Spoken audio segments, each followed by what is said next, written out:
playing alongside Kevin Durant. He said, quote, "He's a great player, but that's not my decision. I love our team. I just go out there and play with my teammates. I don't put that general manager hat on to make decisions." Meanwhile, Bleacher Report saying some execs think the Nets actually have no intention of trading KD because of that sky-high asking price. Skip's been saying something similar.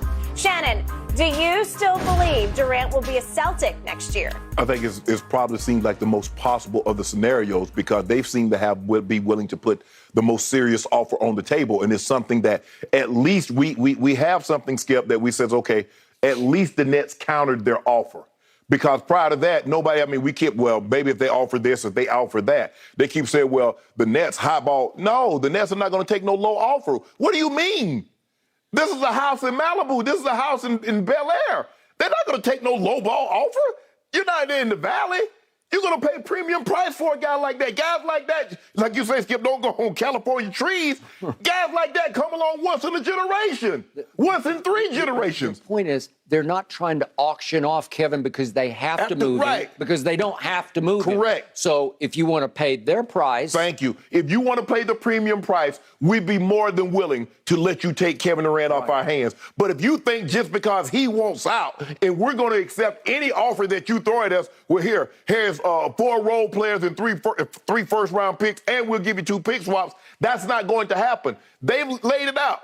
We want an all-star level player. Jaylen Brown's an all-star level player. They got a defensive player of the year in Marcus Smart. Do you want Grant Williams or Robert Williams? I'm thinking they're going to want Robert Williams. But, hey, will they accept Grant Williams with 3 first-rounders and 2 pick swaps? Skip, that seems like the offer. Now, you know how I feel about Golden State. Basically, they said, we want every role player that starts for the Golden State Warriors. So we want Poole, we want Kuminga, we want Moody, we want Wiseman, and we want the guy that did an outstanding job that had Steph Curry not won MVP. It was going to be Andrew Wiggins. We want him too while you're at it. And since you got some on your hand, let us get a couple of draft picks also. That's it. But they're like, come on, man, get out of here. But Boston seems to have a very viable offer, Skip. And like you said, the Nets don't have to move Kevin Durant. He has 4 years left. Where he going? He can't go anywhere. It's not like, well, if you don't trade me at the end of the summer, I'm leaving and you're going to get no compensation. Guess what? We'll still have you for 3 more summers, too. Yep. So for me, Skip, I don't think they're like, we don't want, no, they don't want to. But they're saying that if we do have to move Kevin Durant, we're going to get damn near our asking price or as close as we possibly can to that asking price before you get Kevin Durant services. So this notion, the high asking price. No, Minnesota was foolish and gave up what they gave up to get Rudy Gobert. That's Rudy Gobert. Yeah. And so they're looking like, well, look, I understand that's Minnesota, but we got Kevin Durant.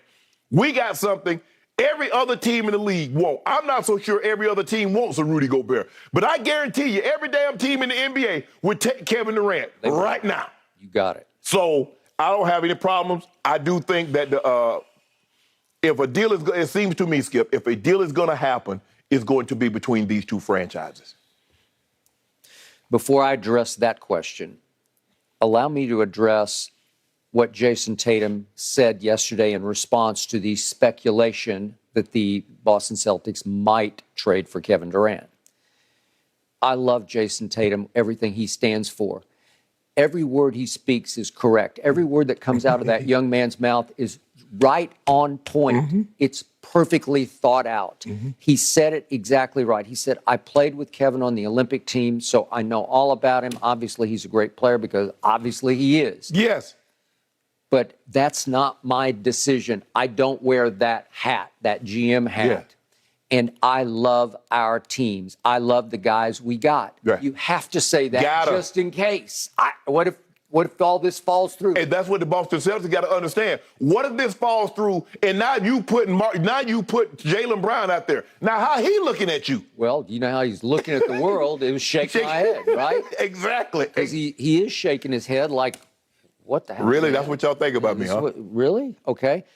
And Jayson Tatum went on to say that we got two new pieces that he's excited about. They got Malcolm Brogdon and they got Gallinari. Yeah. Okay, well, they're sweet pieces. Yes. They're just what the doctor ordered to make you a little better Yes. at a couple of spots. I'm not so sure if they don't have those pieces, we might be having a bear. Maybe we go 7 games. Maybe it's a different outcome. Maybe. But I definitely like Malcolm Brogdon, and I like Gallinari coming off the bench, another stretch like an Al Horford. But I think he's a better shooter than Horford, although he doesn't rebound and play defense like Listen, Horford. For Atlanta, Gallinari made a lot of big did, shots yeah. for them. Every time I'd look up on a close game, he'd just go straight up and shoot a 20-footer and just rip it. You know, like he's got some clutchness to him. He's got some killer toughness to him. I like him. I think those are sweet pickups. I like him also. Okay. To me, I'm doing this a little bit in a vacuum, just hypothetically. I don't think the Nets are even going to sort of open discussions here unless you substitute in the package JT for JB, as in you put Jayson Tatum in there instead of Jaylen Brown. That's a no-starter. Okay, They made that clear, Skip. Okay, that's the only way I believe the Nets would even entertain the notion of. Now, I'm back to where I was at square one. Bleacher Report did a piece about this, quoting executives around the league. Nobody around the league that they spoke to thinks the Nets are even going to think about trading Kevin Durant. That this is all placating Kevin. This is sort of, if you will, not to be too dismissive, but it's like they're patting Kevin on the head. They're honoring his quote-unquote trade request by saying, hey, we're out there beating the bushes for you. But their asking price is obviously absurdly high, and it's so high they know that nobody's going to meet that asking price, even for Kevin Bleepin' Durant, because they don't want to trade him with 4 years left. They don't want their hand to be forced. And I do believe that Joe Tsai is taking this as a call to action, as part of the ownership group, saying we've got to re-seize some control that we gave away. That we gave away. We let the superstars just take over our franchises and say, I want out. Trade me to Brooklyn. Trade me to Philadelphia. And James pulled that off twice in a row. And now Kevin is trying to pull it off, maybe not as outwardly as James, and yet I think Joe Tsai, Sean Marks, I think they're going to bet that this late in Kevin's career, he's not going to be prone to pout. He's not going to be prone to certainly sacrificing a whole holdout year at this stage in age. Like he's not built that way. No. Kevin hoops. Kevin works hard at hooping. He doesn't post a lot of his workouts like LeBron does, but he's in the lab. He's in the gym every day, working just as hard as anybody out there, Kawhi, LeBron, whoever it might be. And as Jerry West said, you know, I really respect his respect for the craft of playing basketball. Right. So that's what the Nets are banking on here, is that he just wants to hoop, man. He just wants to play. And if they say, sorry,